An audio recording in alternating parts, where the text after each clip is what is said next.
Bismillahirrahmanirrahim. Assalamualaikum warahmatullahi wabarakatuh. Tuan dan puan, terima kasih kerana kembali ke channel saya.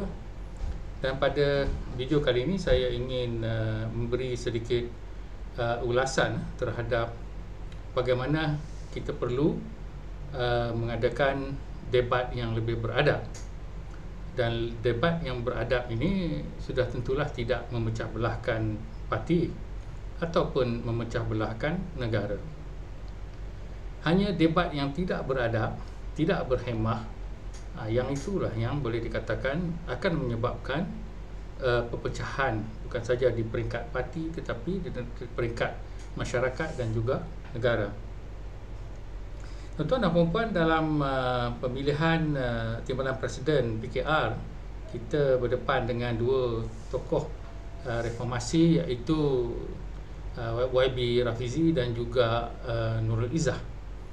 Dan ramai yang telah mengungkapkan bahawa eloklah kita ataupun PKR mengadakan suatu debat yang boleh menentukan ataupun memberi bantuan kepada pemilih-pemilih untuk mencari siapakah pemimpin yang lebih berwibawa. Bagi saya, kedua-dua mereka ini adalah pemimpin yang berwibawa, tetapi kita hendak memilih seorang pemimpin yang boleh mengetuai kempen pilihan raya yang ke-16 serta juga mempunyai idea politik ataupun polisi yang lebih kencang dan juga teratur.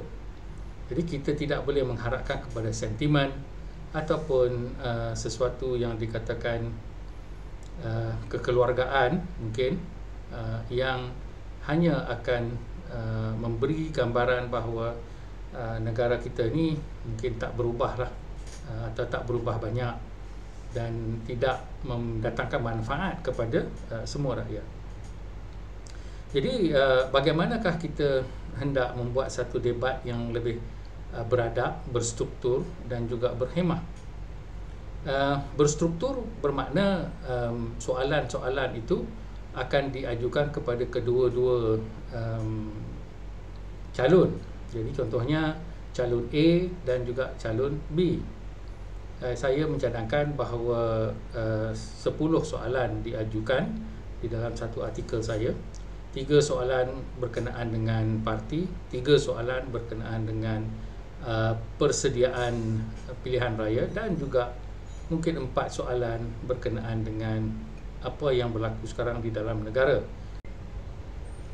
Jadi pada round pertama, soalan pertama boleh diajukan kepada calon A selama 4 minit katakan. Dan kemudian soalan yang sama diajukan kepada calon B.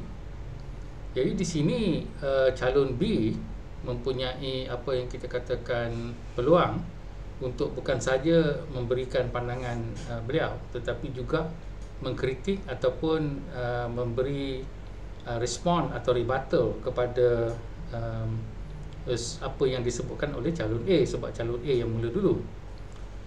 Dan setelah 4 minit berlalu, maka calon A dijemput untuk menjawab kembali apa yang disebut oleh calon B, tetapi hanya di dalam masa 2 minit sahaja. Jadi ini berlarutan kepada kesemua 10 soalan, iaitu selepas ini calon B pula diajukan soalan sebagai permulaan, iaitu soalan kedua. Dan calon A akan respon dengan 4 minit setelah 4 minit tadi berlalu. Dan kemudian calon B pula boleh membuat rebuttal kepada calon A yang akan mengeluarkan pandangan beliau tentang soalan tersebut, tetapi juga akan memberi beberapa pandangan ataupun rebuttal atau respon kepada isu yang dibangkitkan oleh calon B tadi. Jadi dia pergi macam tu, ia adalah lebih berstruktur. Dan yang penting di dalam hal ini adalah pihak moderator. Moderator perlu bersikap adil dan juga bersikap tegas. Tidaklah dibenarkan masa tu berleret-leretan, mungkin 30 saat ataupun 1 minit tu bolehlah dia terlebih-lebih sikit. Tetapi itulah yang saya kata ia lebih berstruktur.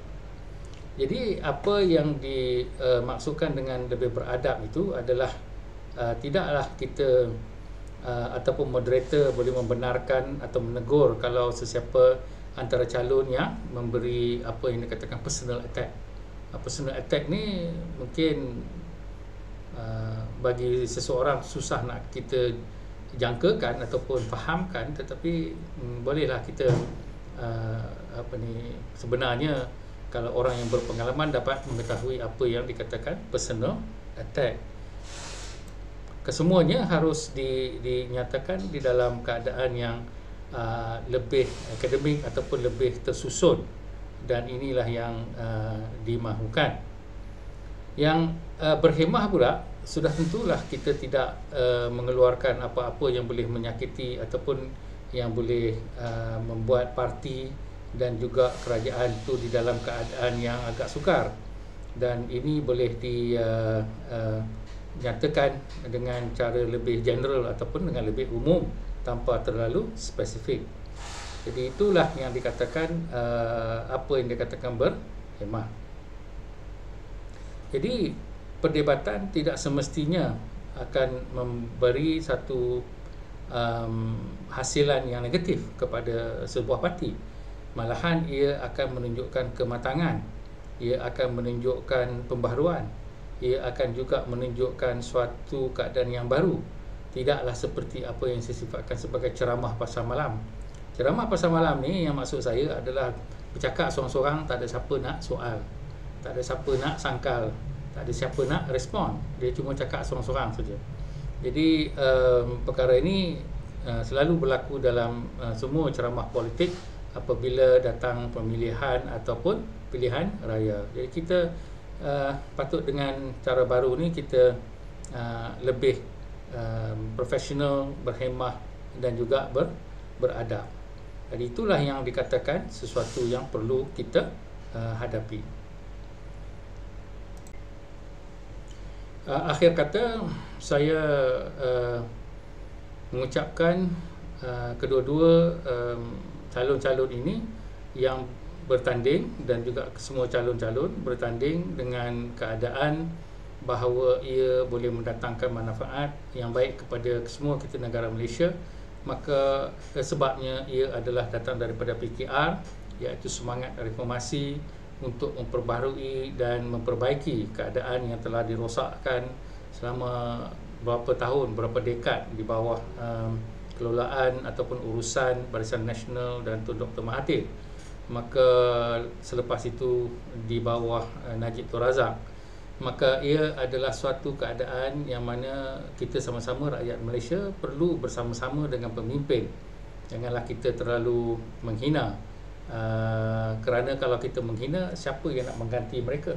Adakah kita sendiri itu boleh mengambil alih tempat seperti Rafizi ataupun Nurul Izzah, pandai bercakap di dalam blog daripada UK ataupun daripada Kuala Lumpur, tapi tak semestinya boleh mengisi tempat calon-calon ini masing-masing berhadapan dengan politik baru, politik pelbagai parti. Saya merasakan bahawa politik ataupun kepartian dari sudut coalition yang besar ini sudah tidak ada. Ia akan menjadi kerajaan campuran selepas ini. Siapa-siapa yang menang akan terpaksa bekerjasama, mengambil jalan tengah dan juga berkompromi. Tidak ada jalan lain, dan inilah jalan demokrasi yang kita pilih. Maka itu bukan sahaja pemimpin tetapi rakyat kena sama-sama memahami dan membantu. Jangan asyik komplain dan juga menghina ataupun memberi pandangan ataupun cadangan yang dia sendiri pun tak boleh buat. Begitu, saya ucapkan terima kasih. Assalamualaikum.